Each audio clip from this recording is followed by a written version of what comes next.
యెషయా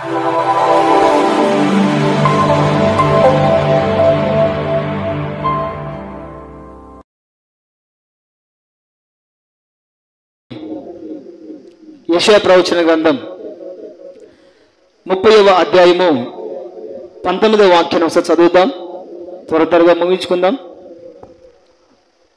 యెషయా ప్రవచన గ్రంథం 30వ అధ్యాయము 19వ వాక్యం. సియోనులోనే యెరూషలేములోనే ఒక జనము కాపురముండును. జనమా, నీవిక ఏమాత్రము కన్నీళ్లు విడువవు. ఆయన నీ మొర విని నిశ్చయముగా నిన్ను కరుణించును. ఆయన నీ మాట వినగానే నీకు ఉత్తరం ఇచ్చును. దేవునికి మహిమ కలుగును గాక. ఆమేన్. గడిచిన పునరుద్ధానపు ఆరాధనలో దేవుడు మనల్ని ప్రేమించి ఈ మాసానికి కావలసినటువంటి శ్రేష్టమైన వాగ్దానమును మనకు అనుగ్రహించారు. ఈ మాసంలో దేవుడు మనకి ఇచ్చినటువంటి వాగ్దానం ఏంటంటే, జనమా, నీవిక ఏమాత్రమును కన్నీళ్లు విడవవు. జనమా, నీవిక ఏమాత్రమును కన్నీళ్లు విడవవు. కన్నీళ్లు విడవకుండా ఉండాలి అంటే దేవుడు మన పట్ల చేసే కొన్ని అనుభవాలు గత వారం మనం తెలుసుకున్నాం. ఎందుకు దేవుడు మనల్ని కన్నీళ్లు విడవవు అని అంటున్నాడు అంటే, మనం చేసే ప్రార్థన ఆయన వింటాడు కాబట్టి కన్నీళ్లు విడవవు అంటున్నాడు. రెండవదిగా, మనకు ఉత్తరం ఇస్తాడు కాబట్టి కన్నీళ్లు విడవవు అంటున్నాడు. మూడవదిగా, మనల్ని కరుణిస్తాడు కాబట్టి కన్నీళ్లు విడవవు అని అంటున్నాడు. ప్రియమైన వాళ్ళరా, ఈ వాగ్దానాన్ని ఒకసారి మరలా మనము ధ్యానం చేస్తే, మన కన్నీళ్లు విడవవు అనే మాటకి మొట్టమొదటిగా మన ప్రార్థన ఆలకిస్తాడు కాబట్టి కన్నీళ్లు విడవని సెలవిస్తున్నాడు. ప్రార్థన చేస్తే కన్నీళ్లు విడవని దేవుని వాక్యం సెలవిస్తున్నట్లుగా ప్రార్థన చేయడం ద్వారా మన జీవితంలో కలిగే అనుభవాలు ఈ వారం మనం ధ్యానించుకోబోతూ ఉన్నాం. దేవునికి మహిమ కలుగును గాక. చెప్దాం బిగ్గరగా, హల్లెలూయా. ప్రార్థన ద్వారా కన్నీళ్లు ఆగిపోతాయి. ప్రార్థన ద్వారా కన్నీళ్లు తుడవబడతాయి. ప్రార్థన ద్వారా శుభకార్యాలు జరుగుతాయి. కానీ దేవుడు అంటారు, నీ కన్నీళ్లు తుడవబడాలి అంటే ప్రార్థన చేయాలి. ప్రార్థన ద్వారా కలిగే అనుభవాలు ఈ వారంలో మనము ధ్యానం చేద్దాం. మొట్టమొదటి అనుభవం చదువుదాం. అపోస్తుల కార్యములు 12వ అధ్యాయము 5వ వచనం నుండి 11వ వచనం వరకు ప్రార్థన ద్వారా కలిగే అనుభవాలు. అపోస్తుల కార్యములు 12వ అధ్యాయము 5వ వచనం నుండి 11వ వచనం వరకు చదవాలి దయచేసి. పేతురు చెరసాలలో ఉంచబడెను. సంఘమైతే అతని కొరకు అత్యాసక్తితో దేవునికి ప్రార్థన చేయుచుండెను. అతన్ని వెలుపలికి తీసుకొని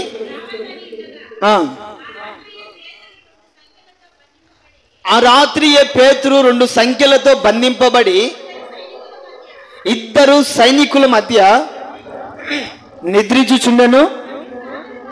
మరియు కావలి వారు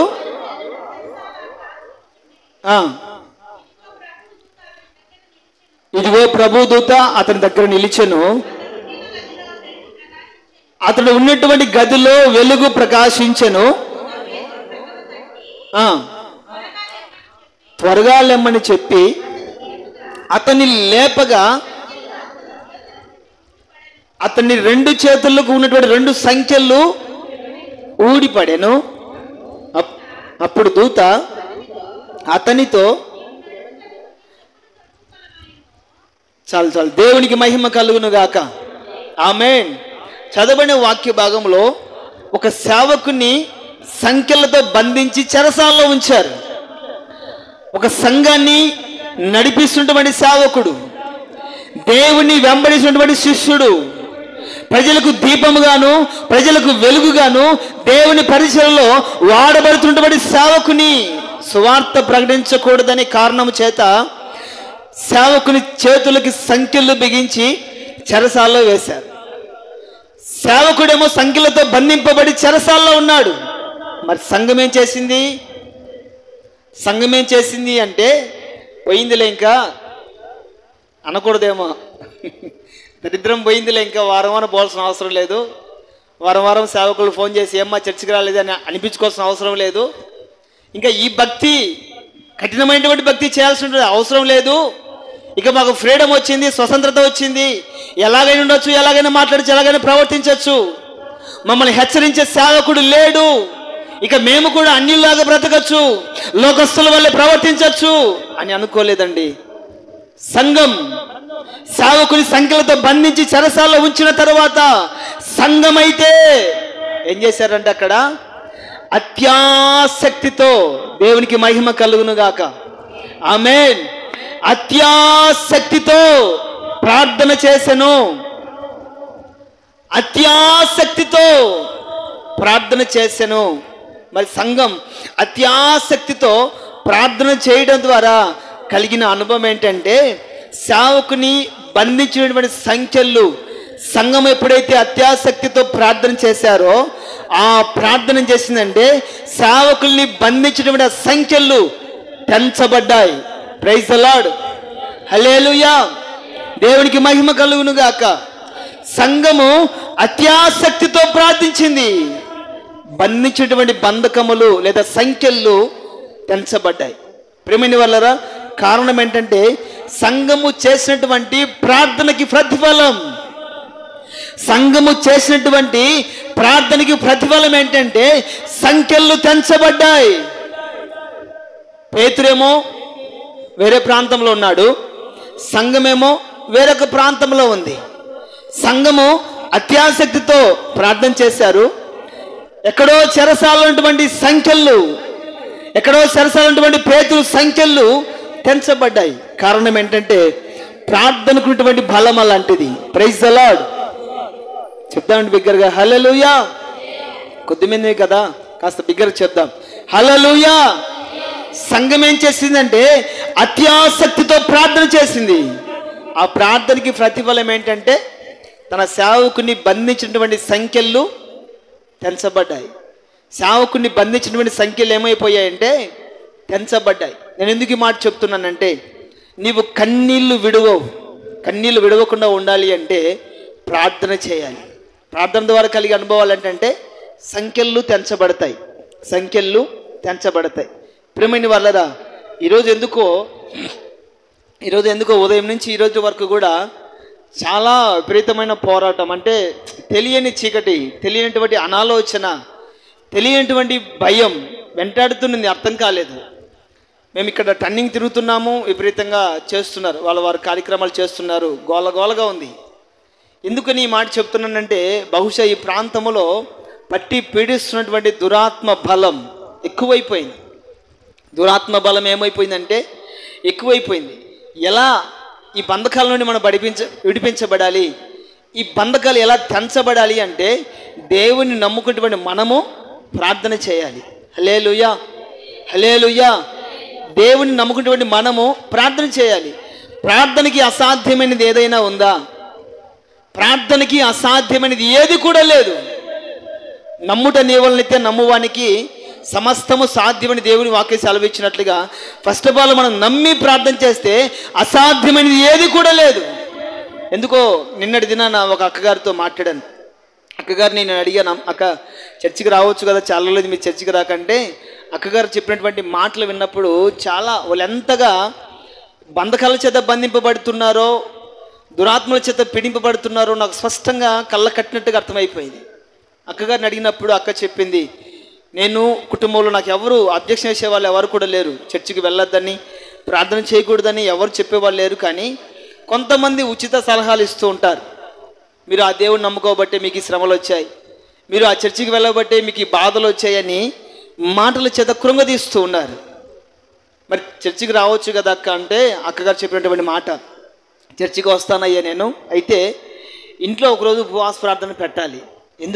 ఎందుకని అంటే ఇంట్లో జరుగుతున్నటువంటి పరిస్థితులను బట్టి, ఎదురవుతున్నటువంటి శోధన బట్టి ఎంతో కృంగిపోతున్నారు కాబట్టి ఉపవాస ప్రార్థన పెడితే బాగుంటుందయ్యా అన్నప్పుడు నేను చెప్పాను, మందిరానికి రండక్క, సంఘమంతా కలిసి ప్రార్థన చేద్దాం, కుటుంబంలో కూడా ఉపవాస ప్రార్థన చేద్దామని చెప్పాను.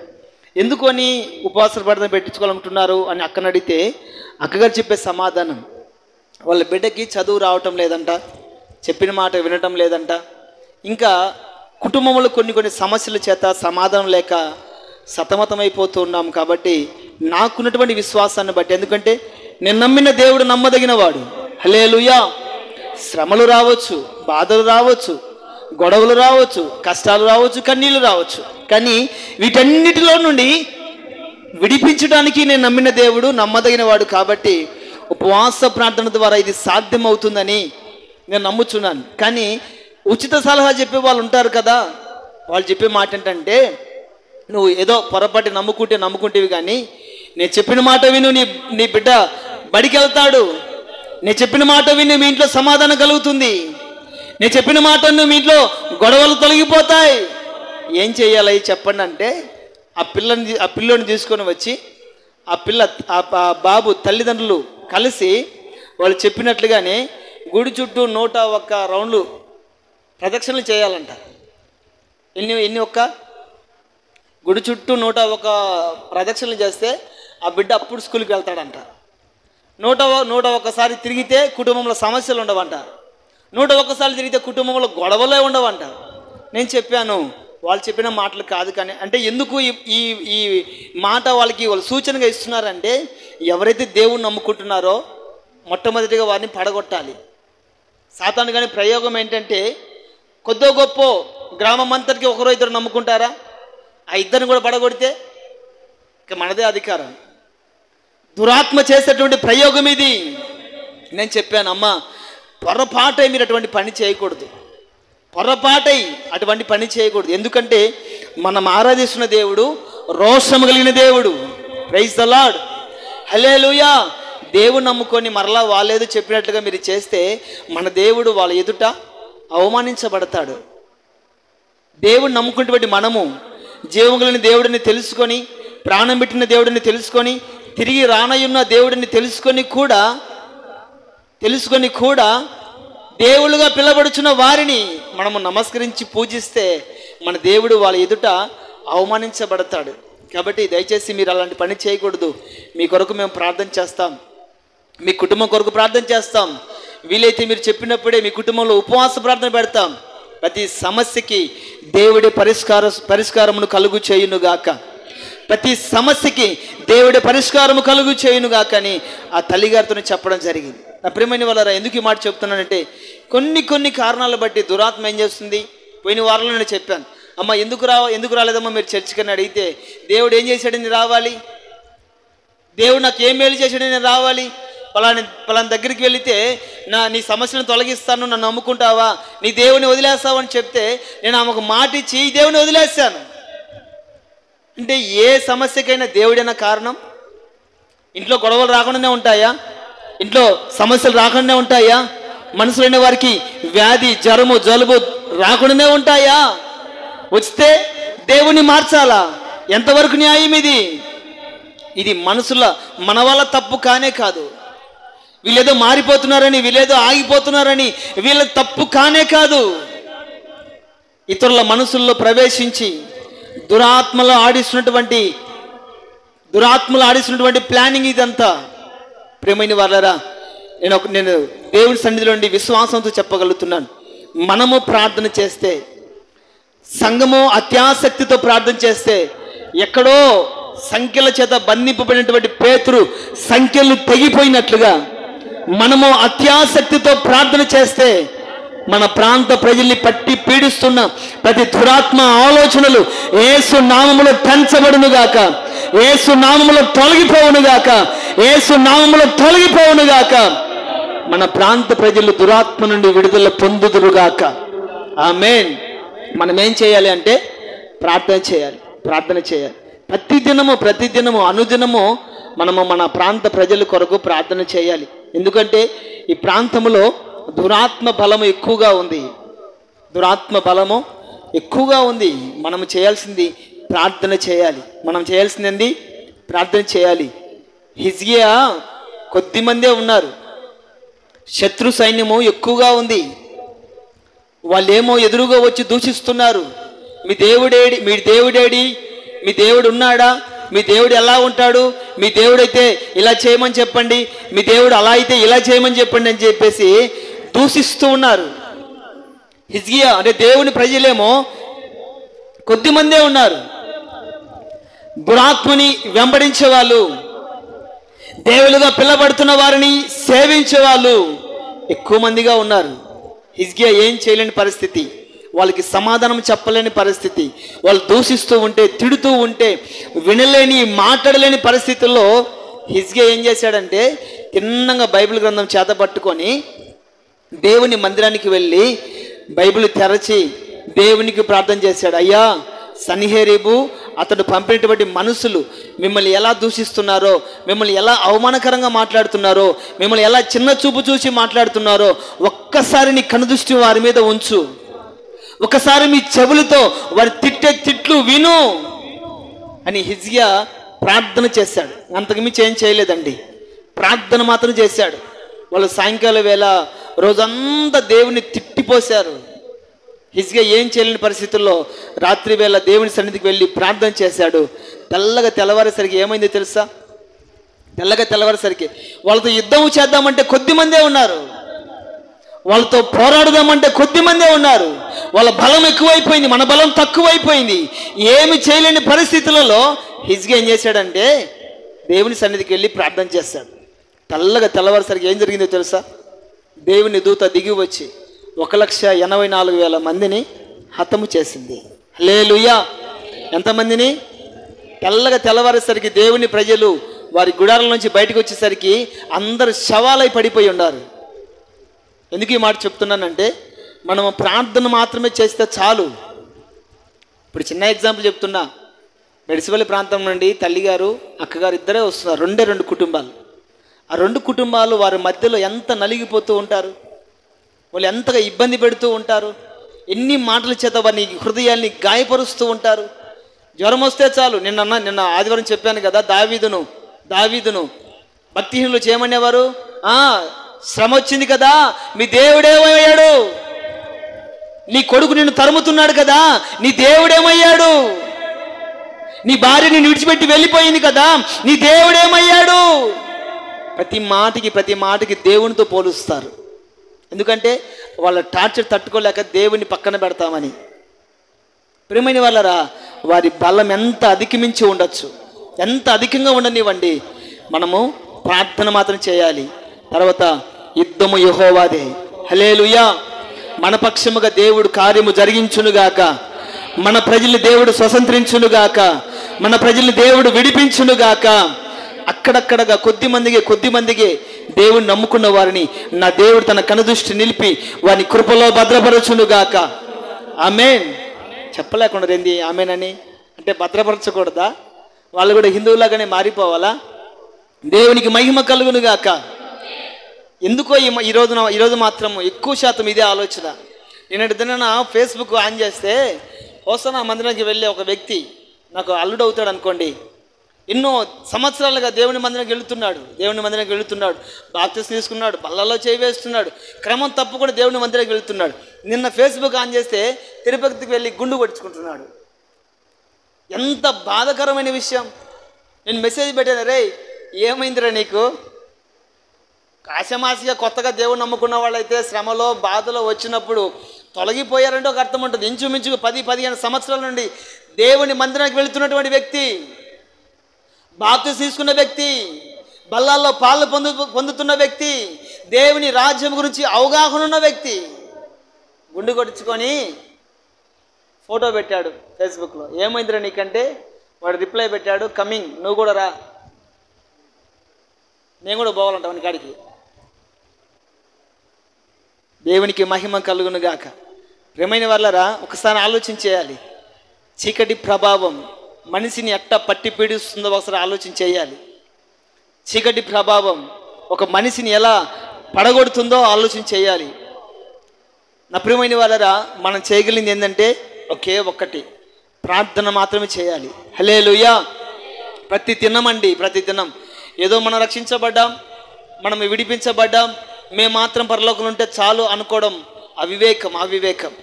ఈ ప్రాంత ప్రజల గురించి ప్రార్థన చేసే కనీస బాధ్యత దేవుడు మనకిచ్చాడు. కాబట్టి ఈ ప్రాంతంలో ఎందరైతే విగ్రహార్థికులు ఉన్నారో వాళ్ళు మాత్రమే కాదండి, దేవుడిని నమ్ముకున్న ప్రతి వారిని కూడా దేవుడి ఆత్మలో బలపరచునుగాక, కృపలో బలపరచునుగాక. ఆమేన్. ప్రియమైన వారారా, ఈ లోకంలో పాత నిబంధన గ్రంథంలోకి వెళితే అనేకమైన ప్రజలు చీకటిలో, బందీ గృహంలో, బంధకాలతో బంధింపబడినప్పుడు యెషయా ప్రవక్తని దేవుడు లేపాడు. చదువుదాం ఒకసారి ఆ మాట. యెషయా ప్రవచన గ్రంథం 42వ అధ్యాయము 6వ వాక్యం. యెషయా ప్రవచన గ్రంథం 42వ అధ్యాయం 6వ వాక్యం.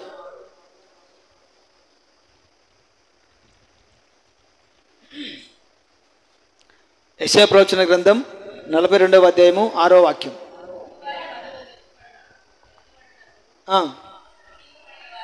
గుడ్డివారి కన్నులు తెరవబడుటకు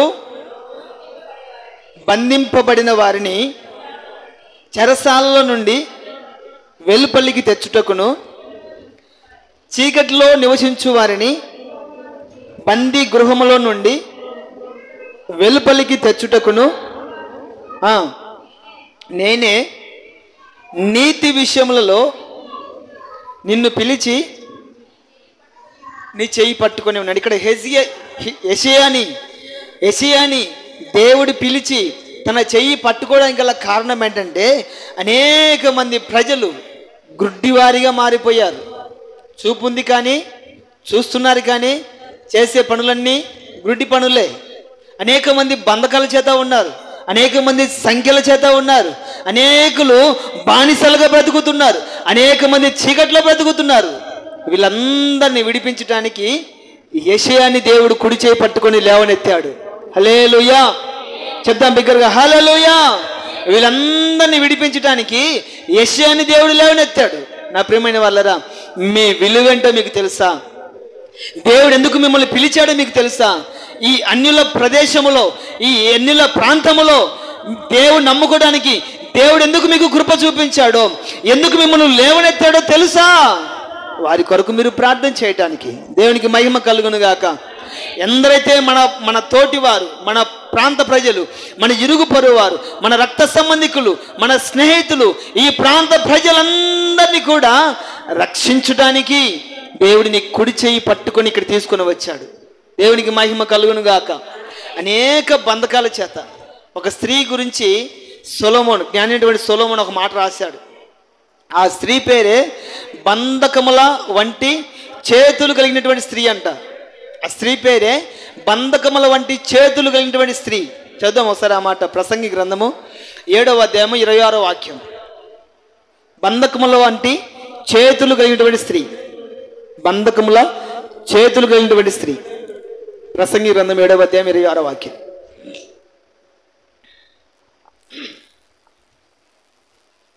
ప్రసంగి గ్రంథము 7వ అధ్యాయము 26వ వాక్యం. మరణము కంటే ఎక్కువ దుఃఖము కలిగించున్నది ఒక్కటి నాకు కనబడెను, అది వలల వంటిదై ఉరుల వంటి మనస్సును, బంధకముల వంటి చేతులను కలిగిన స్త్రీ. చూసారా ఆ స్త్రీకి ఎన్ని బిరుదులు ఇచ్చాడో సొలొమోను? ఆ స్త్రీని చూసినప్పుడు సొలొమోనుకి ఏం కలిగిందంటే, మరణం కంటే బలమైన దుఃఖము కలిగిందంట. ఎందుకని? ఆమె, చదవండి ఒక్కసారి మరలా.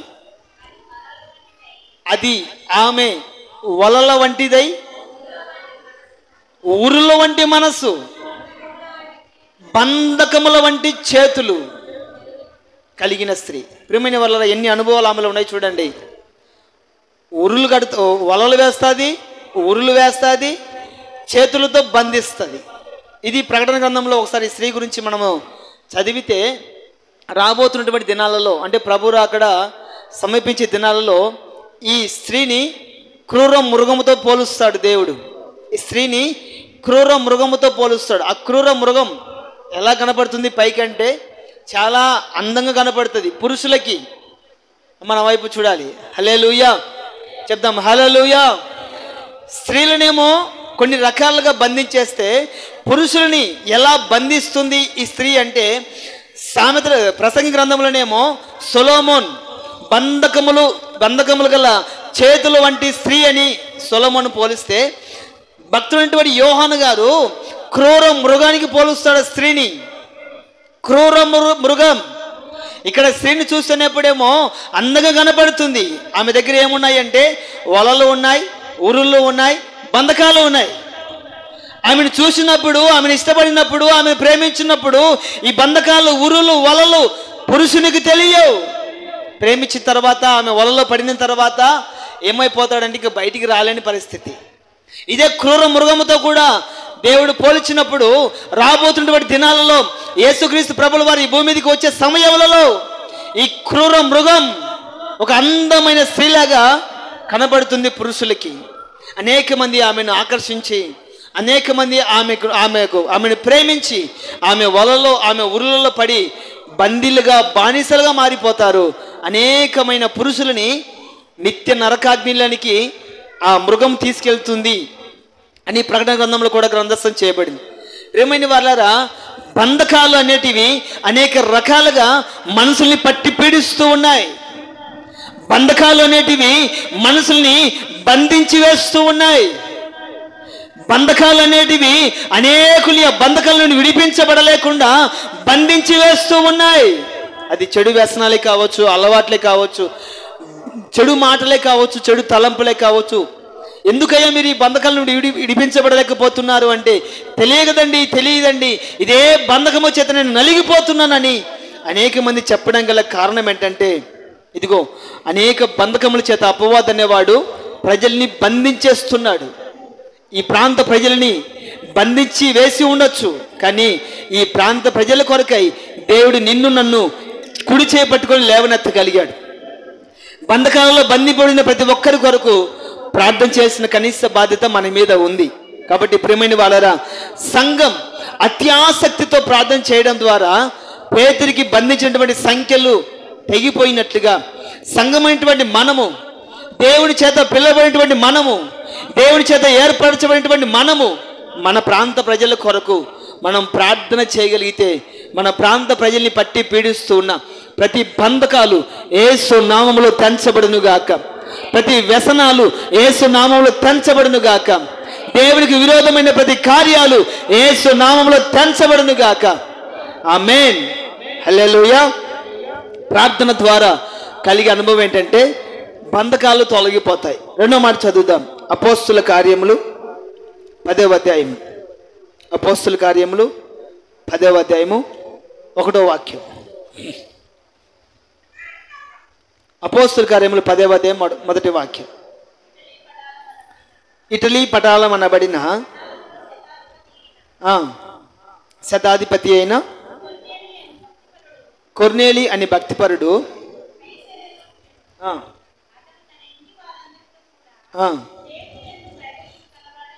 దేవుని యందు భయభక్తులు గలవాడై ఉండి ప్రజలకి బహు ధర్మము చేయుచు ఎల్లప్పుడూ దేవునికి, ఎవరతను? కొర్నేలి. ఈ కొర్నేలి దాన ధర్మ కార్యాలు చేసేవాడు. దేవుని యందు ఏ దేవుడు ఆయన కూడా తెలియదండి. అప్పటి వరకు యేసు ప్రభువుని ఆయన నమ్ముకోలేదు. దేవుడు అంటే దేవుడు అంతే. దేవుని యందు భయము భక్తి కలిగిన వాడు, అలాగే ఎల్లప్పుడూ ప్రార్థన చేసేవాడు. మరి ఇతడు చేసే ప్రార్థన ద్వారా అతను కలిగినటువంటి అనుభవం ఏంటంటే, ఇతడు ఎల్లప్పుడూ ప్రార్థన చేయటము ద్వారా దేవుని కనుదృష్టి ఆయన మీద పడింది. ఈ కొర్నేలి ఎల్లప్పుడూ ప్రార్థన చేయడం ద్వారా, దేవుని కనుదృష్టి ఆయన మీద ఉంచడం ద్వారా, ఆయన చేసే ప్రార్థనను బట్టి ఆయన జీవితానికి, ఆయన కుటుంబానికి గొప్ప రక్షణ కలిగింది. హల్లెలూయా, హల్లెలూయా. ప్రార్థన ద్వారా సంఖ్యలు తెగిపోతాయి. ప్రార్థన ద్వారా రక్షణ కలుగుతుంది. ప్రార్థన ద్వారా రక్షణ కలుగుతుంది. దాన ధర్మ కార్యములు చేశాను, ఇక నేను రక్షించబడ్డాను. అనేకుడికి ఆహారం పెట్టాను, నేను రక్షించబడ్డాను. నేనెన్నో పుణ్యస్నానాలు చేశాను, దేవునికి మొక్కుబడి చెల్లించాను, నేను రక్షించబడ్డాను అనుకుంటే పొరపాటు. ప్రార్థన చేశాడు, దేవుని చేత రక్షించబడ్డాడు. కొర్నేలు నిత్యము ప్రార్థన చేశాడు. దేవుని కనుదృష్టి ఆ ప్రార్థన వినడం ద్వారా పేతుర్ని పంపించి అతనికి బాప్తిస్మం ఇప్పించి తనను, తన కుటుంబాన్ని రక్షించగలిగాడు. కారణం ఏంటంటే కొర్నేలు చేసిన ప్రార్థన అతన్ని అతని కుటుంబాన్ని రక్షించగలిగింది. దేవునికి మహిమ కలుగును గాక. ఆమేన్. ప్రియమైన వాళ్ళరా, ప్రార్థన ద్వారా రెండవదిగా కలిగే అనుభవం ఏంటంటే రక్షణ కలుగుతుంది. మనకందరికి తెలుసు, మోషే గారు ఇశ్రాయేలు ప్రజలు నడిపించుకుంటూ వెళుతూ ఉన్నప్పుడు ఒకవైపు ఏమో సముద్రం అడ్డుగా వస్తుంది, ఒకవైపు ఏమో శత్రువులు తరుముతూ ఉంటారు. మరి వారికి రక్షణ ఎలా కలిగిందంటే మోషే గారు ప్రార్థన చేశారు, ప్రభువా శత్రువులు తరుముతూ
ప్రతి పట్టణంలోనూ నాకు సాక్షి ఇస్తున్నాడని తెలియను. అయితే దేవుని కృపా సువార్తను గురించి సాక్ష్యం ఇచ్చుటయందు నేను ప్రభువైన యేసు వలన పొందిన పరిచర్యను నా ప్రాణమును నాకెంత మాత్రమును ప్రియమైనదిగా ఎంచుకొనటలేదు. ఇదిగో దేవుని రాజ్యము గురించి నేను దేవుని రాజ్యం గురించి ప్రకటించుచు నేను మీ మధ్యను సంచరించుచు. చదవబడిన వాక్య భాగంలో ఇక్కడ పౌలు గారు ప్రార్థన చేస్తున్నారు. చదివితే చాలా టైం అవుతుందని చెప్తున్నారు. పౌలు గారు ప్రార్థన చేస్తున్నారు. ఎందుకు ప్రార్థన చేస్తున్నారు పౌలు గారు అంటే సంఘ క్షేమం నిమిత్తమే ప్రార్థన చేస్తున్నారు. పౌలు గారు చేసినటువంటి ప్రార్థన ఏం చేసిందంటే సంఘానికి క్షేమాన్ని కలుగు చేసింది. పౌలు గారు చేసినటువంటి ప్రార్థన సంఘానికి క్షేమాన్ని కలుగు చేసింది. సంఘం అంటే ఏంటి? ఒక ఇద్దరు ముగ్గురు కూడి ప్రార్థన చేస్తే సంఘం అయిపోతుందా? లేదా ఒక 5 మంది కలుసుకోలేక 100 మంది 2000 మంది కూర్చొని ప్రార్థన చేసే సంఘం అయిపోతుందా? అంటే సంఘం అనే అవగాహన ప్రతి మనిషికి ఉండాలి. సంఘం అంటే ఏంటంటే యేసు క్రీస్తు రక్తము చేత యేసు క్రీస్తు స్వరక్తం ఇచ్చి సంపాదించిన సంఘం. ఇప్పుడు మనం కూడా తెలంగాణకి వెళ్తే అనేక మంది ఆయా జాతులకు సంబంధించిన వాళ్ళు ఒక మీటింగ్ ఏర్పాటు చేసుకొని పంచాయతీ చేస్తారు. దాన్ని ఏమని పిలుస్తారంటే సంఘం అంటారు. ఇది పలానా కులస్తుల సంఘం అని, ఇది పలానా వారి సంఘం అని, ఇది పలానా వర్గానికి సంబంధించిన సంఘం అని చెప్తుంటారు. సంఘాలంటే 10 మంది ఒక కులానికి సంబంధించిన వాళ్ళు, ఒక జాతికి సంబంధించిన వాళ్ళు కూర్చొని మాట్లాడుకునేది కాదు సంఘం. పౌలు గారు చేసేటువంటి ప్రార్థనకి సంఘము క్షేమాన్ని ఇచ్చింది. పౌలు గారు చేసిన ప్రార్థన సంఘానికి క్షేమాన్ని కలిగించింది. సంఘం అంటే ఏంటంటే యేసు తన స్వరక్తం ఇచ్చి సంపాదించినటువంటి సంఘం. ప్రైజ్ ద లార్డ్, హల్లెలూయా. యేసు క్రీస్తు వారు తన స్వరక్తం ఇచ్చి సంపాదించినటువంటి సంఘం. నా కొరకు, మీ కొరకు, మనందరి కొరకు ఆయన ఏమిచ్చి మనల్ని కొనుక్కున్నాడంటే తన రక్తాన్ని ఇచ్చి కొనుక్కున్నాడు. ఎవరి కొరకు అయితే రక్తము చిందించి వారిని కొనుక్కున్నాడో, సంపాదించుకున్నాడో, ఆ రక్తము చేత కడగబడిన వారు ఎక్కడైతే ఉంటారో వారే ఒక సంఘముగా ఉంటారు. Praise the Lord. ఈ సంఘము కొరకు పౌలు గారు ఏం చేశారంటే ప్రార్థన చేస్తూ వచ్చారు. పౌలు గారు చేసినటువంటి ప్రార్థనను బట్టి సంఘానికి ఏం కలిగిందంటే క్షేమము కలిగింది. ప్రియమైన వాళ్ళని నేను మరోసారి చెప్తున్నాను, యేసుక్రీస్తు వారి యందు విశ్వాసం ఉంచి నమ్మి బాప్తిసం పొంది ఎక్కడైతే మన వాళ్ళు అంటే యేసుక్రీస్తు వారి రక్తం చేత కడగబడిన వారు ఏ ప్రాంతంలో ఉండని, వాళ్ళు ఏ అన్యుల మధ్యలో ఉండనివ్వండి, ఏ శోధనల మధ్యలో ఉండనివ్వండి, వారి కొరకు మనం ప్రార్థన చేస్తే, ఆ సంఘం కొరకు మనం ప్రార్థన చేస్తే నిశ్చయముగా పౌలు గారి ప్రార్థన ఆలకించి దేవుడు సంఘానికి క్షేమాన్ని కలుగు చేసినట్లుగా మనం చేసే ప్రార్థన బట్టి రక్షించబడిన ప్రతి వారికి కూడా క్షేమాన్ని కలుగు చేయునుగాక, క్షేమాన్ని కలుగు చేయునుగాక. ఆమేన్. సంఘం అంటే క్రీస్తు స్వరక్తం ఇచ్చి సంపాదించినటువంటి దాన్ని సంఘం అంటారు. ఈ సంఘానికి క్షేమం కలగాలి అంటే మనము ప్రార్థన చేయాలి. పౌలు గారు ప్రార్థన చేసినట్లుగా మనము కూడా ప్రార్థన చేయాలి. ఈ మధ్య కాలంలో